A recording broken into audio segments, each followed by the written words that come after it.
देखिए सर आज जो मीटिंग हुई किस विषय पे? थोड़ा हालिम पीछे देखिए बहुत ही ये अफसोस की बात है कि ये जो दिशा की जो मीटिंग होती है उसमें केंद्र सरकार की जितनी भी स्कीम्स होती है उसका रिव्यू किया जाता है। आखिरी मीटिंग जो हुई थी वो फरवरी 2019 के अंदर हुई थी, यानी कि 1.5 साल से ज़्यादा का समय हो गया है। उसके बाद ये मीटिंग ली गई है, जबकि रूल के हिसाब से हर 4 महीने के बाद है तो इसका रिव्यू किया जाना चाहिए। चाहे सरकार की जितनी भी केंद्र सरकार की स्कीमें हो, चाहे वो प्रधानमंत्री ग्राम सड़क योजना हो, प्रधानमंत्री आवास योजना हो, हेल्थ के इश्यूज़ हो, एजुकेशन के इश्यूज़ हो, नेशनल हाईवे के प्रोजेक्ट्स हैं, इन सब का रिव्यू है तो इस मीटिंग के अंदर किया जाता है। लेकिन 1.5 साल से हुआ नहीं था, आज ये मीटिंग हुई है और इस मीटिंग के अंदर जो बातें सामने आई है वो बहुत ही चौंकाने वाली बातें हैं। एक तरफ प्रधानमंत्री बड़ी बड़ी बातें करते हैं कि हम यहाँ पर करोड़ों रुपया दे रहे हैं करके, और दूसरी तरफ ज़मीनी स्तर के ऊपर उसका इस्तेमाल किस तरह से हो रहा है। यानी कि एक उदाहरण के तौर के ऊपर प्रधानमंत्री आवास योजना, ये इसको शुरू होकर तकरीबन 6 साल का वक्त हो गया है और 6 साल के अंदर तकरीबन औरंगाबाद के अंदर 80,500 लोगों ने आवेदन किया है कि प्रधानमंत्री आवास योजना के अंदर इनको मदद मिलनी चाहिए।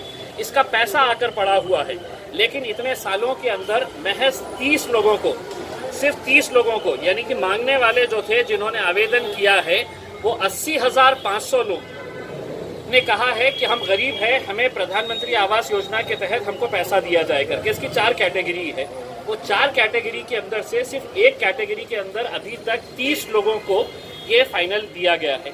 हमने ये बात अब केंद्र सरकार के हम निर्देश के अंदर लेकर आएंगे कि आप बड़ी बड़ी बातें करके गरीबों से एप्लीकेशन मंगा रहे हैं और ज़मीनी स्तर के ऊपर अगर आप 30 लोगों को दे रहे हैं तो ये गरीबों का एक मजाक उड़ाने के तौर के ऊपर इस तरह के बातें सामने आई है।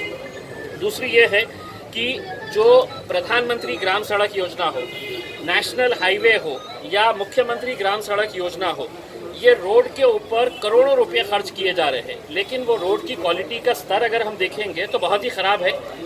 एक निर्णय ये लिया गया है कि क्वालिटी कंट्रोल के जो अधिकारी होते हैं वो लोगों के साथ लोक प्रतिनिधि वहाँ पर जाके, इनकी एक मोबाइल लैब होती है जहाँ पर सड़क की क्वालिटी चेक की जाती है। आज हकीकत ये है कि इतनी सारी रोडें बन रही है, लेकिन वो रोड एक बारिश या 2 बारिश के अंदर पूरी तरह से बह जाती है। तो अध्यक्ष महोदय को सभी लोक प्रतिनिधियों ने विनती किया है कि हम भी वहाँ पर चलेंगे, हमें कुछ समझेगा नहीं कि रोड के अंदर मट्टी डाली गई है या पत्थर डाले गए हैं करके।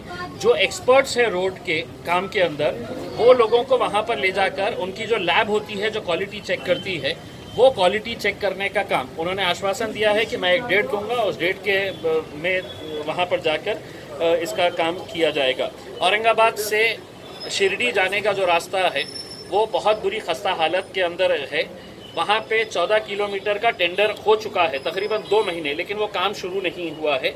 वो काम जल्द से जल्द शुरू किया जाए और 27 किलोमीटर का एक नया पैच जो है उन्होंने आश्वासन दिया है कि हम अगले 8 से 10 दिनों के अंदर इसका टेंडरिंग प्रोसेस कंप्लीट करके ये 27 किलोमीटर का रोड हम वहाँ पर निकालेंगे। तीसरा ये है कि प्रधानमंत्री साहब ने एक और वादा किया है कि हर घर जल, जो हर घर के अंदर एक नल के ज़रिए जल प्रोवाइड किया जाएगा, चाहे वो ग्रामीण इलाका हो या शहरी भाग हो, उसके लिए एक इमीडिएट सर्वे करने की ज़रूरत है। क्योंकि केंद्र सरकार ने पूरा लक्ष्य अब ये किया है कि हम पानी के ऊपर है तो करेंगे, लेकिन अगर ज़मीनी स्तर के ऊपर इसका सर्वे नहीं किया गया, अगर पूरी तरह से इसका कामकाज अगर सही तरीके से नहीं होगा तो इसकी हालत भी वैसी ही होगी जैसा प्रधानमंत्री आवास योजना की हुई है।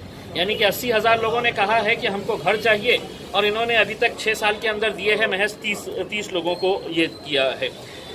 दूसरा एक अहम मुद्दा ये है कि रेती का जो टेंडर होना चाहिए, रेती का ऑक्शन होना चाहिए, वो रेती का ऑक्शन हमारा ये कहना है कि ये जानबूझकर प्रशासन और सरकार नहीं करना चाह रहा है। क्योंकि आज सड़कों के काम चल रहे हैं, कंस्ट्रक्शन का काम ज़ोरों से चल रहा है। वो कंस्ट्रक्शन के काम के अंदर अगर आप देखेंगे कि रेती का इस्तेमाल तो हो रहा है, लेकिन रेती का टेंडर नहीं निकाला गया। और ये रेती का टेंडर इसलिए नहीं निकाल रहे हैं कि इनको बेईमानी का पैसा चाहिए, और करोड़ों रुपये का बेईमानी का पैसा इस रेती के जरिए लाया जाता है। तो अगर सरकार जानबूझकर रेती का ठेके का ऑक्शन नहीं कर रही है तो उनको मालूम है कि ये बेईमानी के जरिए जितना भी पैसा इकट्ठा हो रहा है वो पैसा या अधिकारियों के जेब में जा रहा है या पुलिस डिपार्टमेंट के जेब में जा रहा है, तो ये जानबूझकर ये सब नहीं किया जा रहा है। चौथा ये है कि केंद्र सरकार की चूंकि ये स्कीम है, तो केंद्र सरकार की स्कीम के अंदर कैंटोनमेंट बोर्ड को अलग रखा गया है। कैंटोनमेंट बोर्ड के सीईओ ने हमको विनती किया था कि हम भी शहर का हिस्सा है और केंद्र सरकार के हिस्से ही कैंटोनमेंट एरिया डायरेक्टली कनेक्टेड है। तो आज के बाद ये तय किया गया है कि कैंटोनमेंट बोर्ड को भी इस मीटिंग के अंदर बुलाया जाएगा। आज संभाजीनगर में दिशा कमेटी की मीटिंग हुई। उस मीटिंग में हमारे सहयोगी एमपी, एमएलए और सब ऑफिसर थे, कलेक्टर साहब भी थे, कमिश्नर साहब भी थे कॉरपोरेशन के। इस मीटिंग में केंद्र शासन प्रायोजित जो भी कोई स्कीम जिले के लिए होती है, बजट प्रोविजन होता है, उसके टाइम लिमिट होता है, उसके बारे में इस मीटिंग में चर्चा होती है। मुझे ऐसा लगता है कि इस मीटिंग में लॉकडाउन के कारण नहीं हो पाई, लेकिन आज मीटिंग में बड़ी अच्छी चर्चा हुई। जिले के बारे में फिर वाटर सप्लाई स्कीम होने दो, नेशनल हाईवे होने दो, कृषि का विषय होने दो, गौन खनिज का विषय होने दो, जो इसके प्रधानमंत्री घरकुल योजना का विषय होने दो, ये सारे विषयों पर आज बहुत ही अच्छी तरह से चर्चा हुई। सर शिवसेना के लोग प्रतिनिधि नहीं थे क्या? थे ठीक है। बोरनाले साहब थे शिवसेना से, और कन्नड़ के एमएलए भी थे।